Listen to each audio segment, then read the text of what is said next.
गीता भागवत। तुम व्रत रखना छोड़कर अपने अपने घर में सुख पूर्वक रहो। श्री कन्हैया जी के मुख से ऐसे वचन सुनकर सभी व्रजबालाएं आयतन प्रसन्न होती हुई अपने अपने घर लौट गई तथा अश्विनी शुक्ल पूर्णिमा का दिन आने की प्रतीक्षा करने लगी। इतनी कथा सुनकर राजा परीक्षित ने कहा कि हे सुखदेव जी, श्री परम ब्रह्मा प्रभु के अवतार श्री कृष्णचंद्र को तो सबकी लज्जा रखनी चाहिए, फिर उन्होंने शास्त्र के विपरीत प्राय स्त्रियों की लज्जा क्यों छुटवाई? यह मेरे मन में बड़ा संदेह, सो आप इसे दूर करने की कृपा करें। यह सुनकर सुखदेव ने उत्तर दिया कि हे परीक्षित, स्त्री को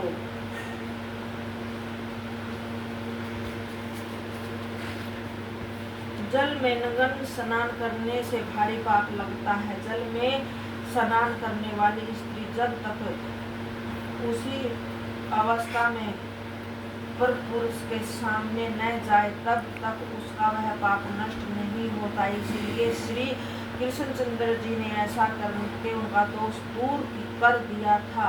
अस्तु हे राजन, वन में पहुंचकर श्री कृष्ण ने वृक्षों की शीतल छाया देखकर ग्वालबालों से इस प्रकार कहा कि हे भाइयों, देखो ये वृक्ष शीत, ग्रीष्म, वर्षा आदि का दुख अपने ऊपर उठाते हुए एक पांव से खड़े रहकर अपनी छाया तथा फल फूलों से सब जीवों को सुख पहुँचाते हैं। मनुष्य इतना सुख पाने पर भी जब इनके पत्तों तथा डालियों को तोड़ता है तब भी ये कुछ बुरा नहीं मानते।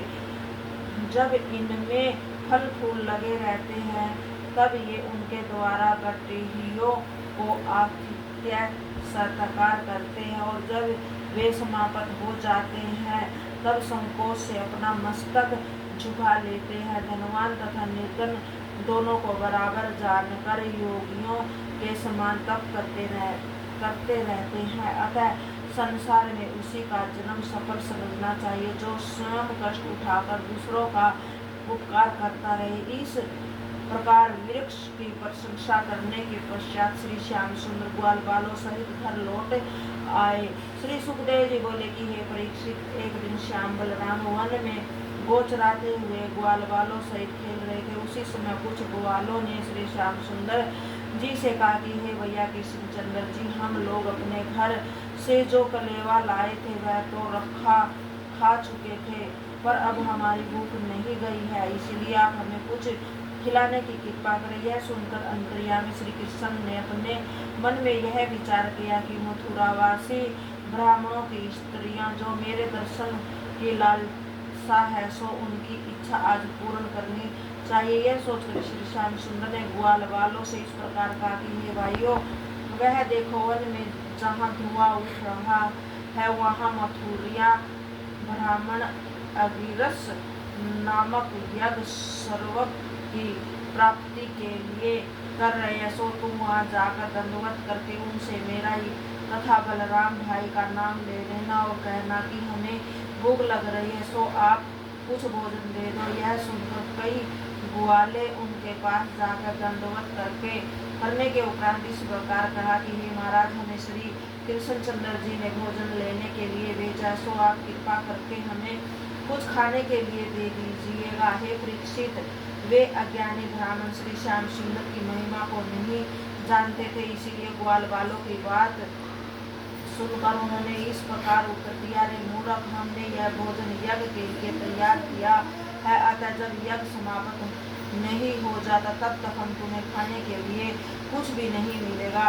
तुम्हारे श्याम तथा बलराम अहीरों के घर में पले हैं, हम ब्राह्मण उनसे ऊंचे कुल के हैं, अतः तुम्हें पहले भोजन नहीं दे सकते। यह सुनकर ग्वालबाल निराश होकर श्री कृष्णचंद्र जी के पास लौट आए था। इस प्रकार कहने लगे कि हे गृहचेंद्र, हम लोग अपना मान छोड़कर भीख मांगने के लिए गए, फिर भी हमें भोजन नहीं मिला।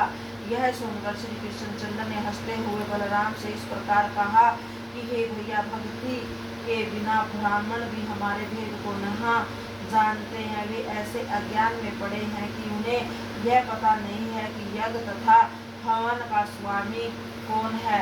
इतना कहकर श्री कृष्णचंद्र जी ग्वालबालों से बोले, हे भाई, अब तुम लोग उन स्त्रियों के पास जाओ, वे धर्मात्मा तथा हरि भगत हैं। जय गीता भागवत।